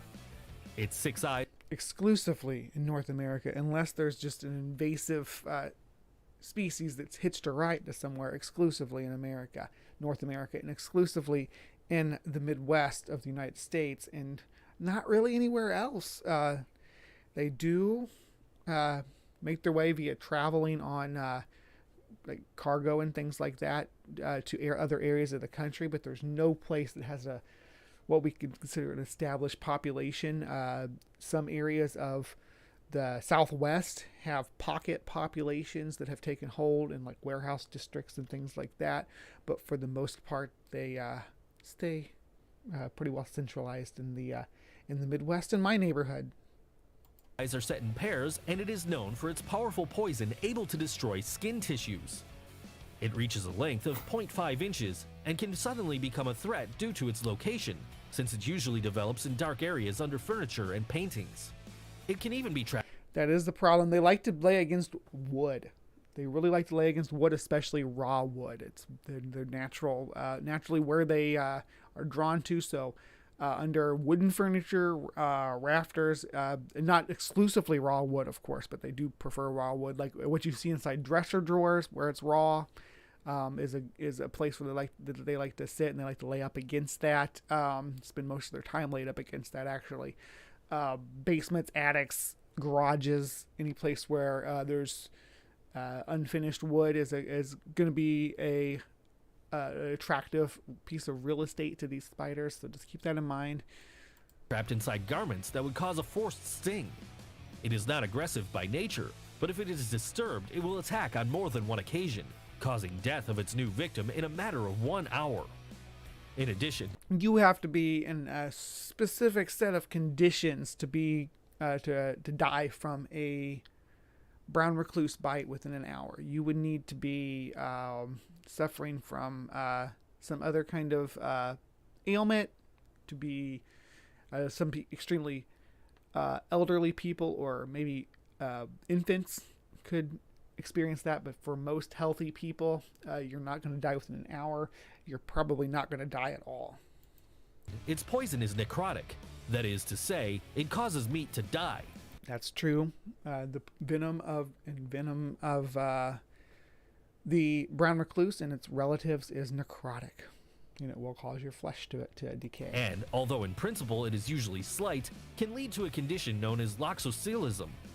In this severe case, the area around the bite begins to degenerate and a deep sore forms, with cases in which amputation will be necessary.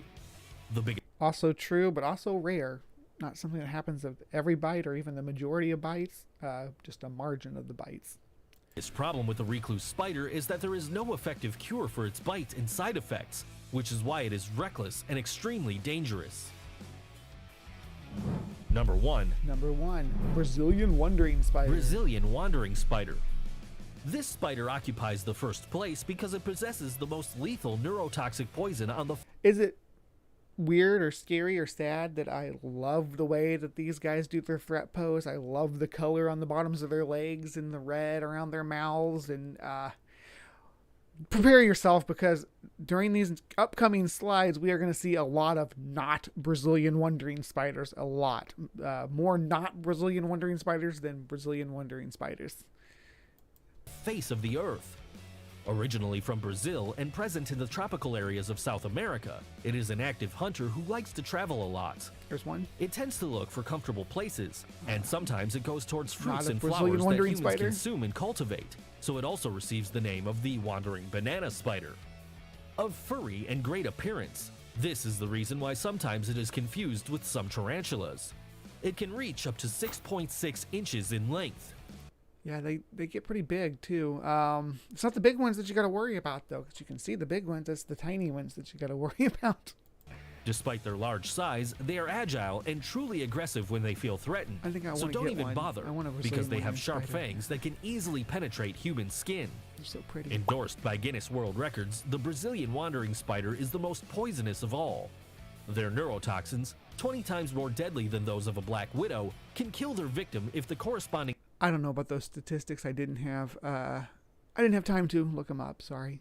So I would have checked that and saw how that 20 times more dangerous than a black widow is true. Brazilian wandering spiders are certainly dangerous, though. They're not something to be trifled with by any stretch of the imagination.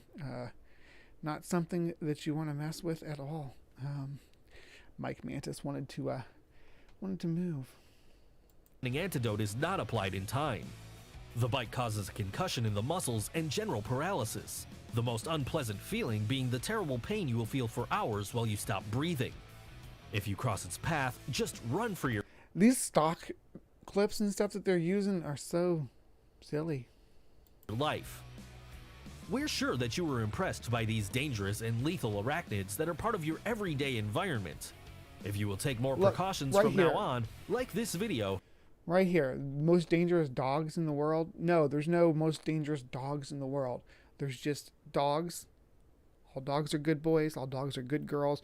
There are bad owners, bad pet owners who don't know how to take care of their dogs properly and thus lead to raising a dog that reacts in dangerous manner because it does not know how to interact with humans. Because it's scared of humans, threatened by humans, or has been trained to be aggressive to humans. But no dog breed is just dangerous. This is ridiculous rhetoric right here. This is not something that Brainbug approves of. I'm still calling myself Brainbug, but I don't know. Again, I talked at the beginning of the show about the rebranding thing. Maybe we should go back over that again, since I have some more folks in the side chat now.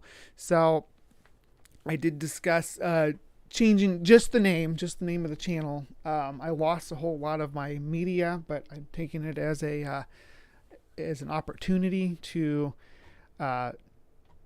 change things, to do things a little bit differently. I'm definitely going to change the way that I save my files because I don't want to lose everything again. But I'm going to change the deadliest venom is Eddie Brock. I don't know. Agent Venom, what's that? Flash Thompson, he was pretty cool. I liked Agent Venom.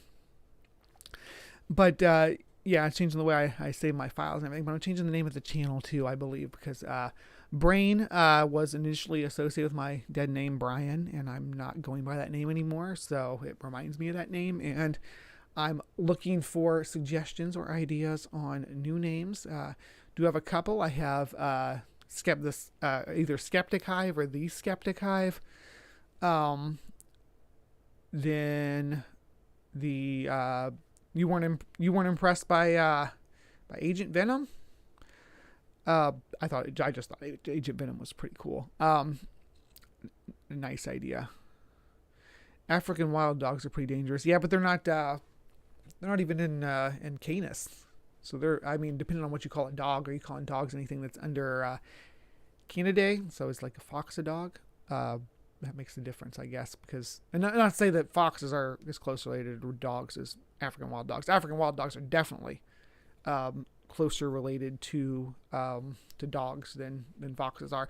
Did you know that the dire wolf, though, is an outgroup, and actually African wild dogs are closer related to wolves than dire wolves are. So to expect similar characteristics and behavior from the dire wolves. We know that dire wolves were social, of course, because the way that their remains are found, but to depict them as just oversized gray wolves or oversized wolves in general is a bad idea. Their closest relatives are actually dholes. Their closest relative to other extinct canids, anyway, are actually dholes. So we would probably anticipate that they're going to look a little bit more like dholes than they would like wolves. Not to say that that's hard, that's a hard fact, but that's what we expect, or what I think we should expect when we look at dire wolves. But I might go into that in some more detail. I think that was one of the topics that I had laid out for the upcoming week. So we may revisit that. We did a whole stream on what species of spider as a fundraiser back when we were doing the fundraiser for Pale Blue Mama to help get her into a new place. I did Live from the Hive stream like this, where we went through different versions of Peter Parker and looked at the spiders that were depicted to have bitten them, and kind of broke that down. So yeah, that's in my back catalog. It's the fundraiser. Has it been a year ago now? I don't remember. It's been a while ago. But yeah, if you haven't seen that, check it out. We do research that, and we do try to find out what type of spider it was. Of course, most of the series say it was a genetically engineered spider. Generally speaking, it's depicted as very Latrodectus-like, very cobweb spider-like, but with just variation, usually on Spider-Man colors instead of just the traditional red and black or brown and black that we see in Latrodectus species. It'll be blue and red. So I'm thinking that whatever bit Peter Parker in most versions of Spider-Man was some species of genetically modified Latrodectus. But yeah, we're still looking at different names. The Spider Queen, yeah, the Spider Queen's Skeptic Hangout. The web. The skeptic's web. Tangled web of the skeptic. The godless web.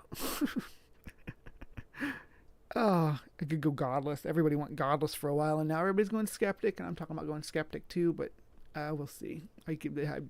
I don't want to. I know I don't want atheist in the name because the algorithm kicks your butt if you put atheist in the title of your channel.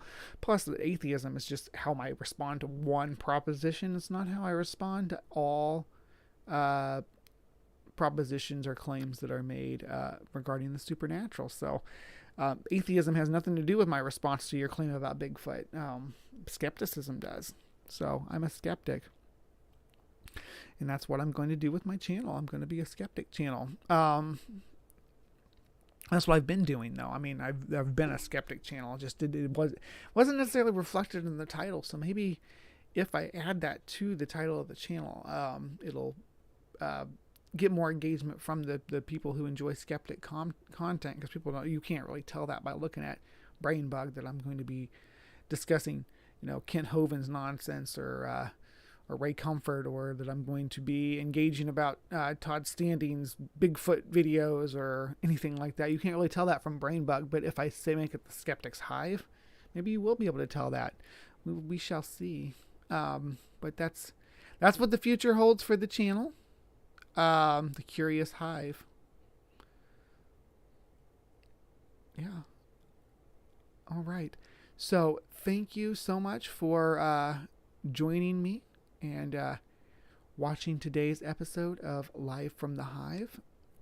I really do appreciate each and every one of you who shows up on Saturday to hang out with me. I do appreciate everybody who is a member of my Patreon, part of the swarm, as I call them. You, again, will get to have 2 votes there on Patreon. So if you are a patron of the Hive, please go out and vote out there because your votes will have the most weight. But you will also be able to vote for the new name on Twitter, YouTube, and Facebook in the Facebook group. And you can vote across all of those. You're not going to be limited to choosing one to vote on. You can vote on the YouTube, and you can go to my Twitter page and vote on that as well. I haven't got any of them up yet because I haven't narrowed it down to which options I want to look at. But thank you so much for joining us in the Hive today. All you beautiful people out there, we always appreciate your presence here and always ready to learn. Bug of the Week will return next week. I will have the Bumblebee slides back up and ready to go. We will discuss bumblebees and bumblebee ecology, which was supposed to be this week, but due to the crash, we were not able to. BugBot should be back up and running next week as well and ready to pander to my needs and post my links in the side chat and sting everybody and dodge your swats. So that is the thing you can look forward to next week as well. So we'll be back on more of a normal schedule next week. We will not. We will probably. Well, we may be under the new name next week. I don't know. Yeah, it's my computer definitely was broken, Vandalia. I had to get it fixed. But yeah. That's that. Thank you so much for joining us. Please remember to be kind and take care, and we will see you next week.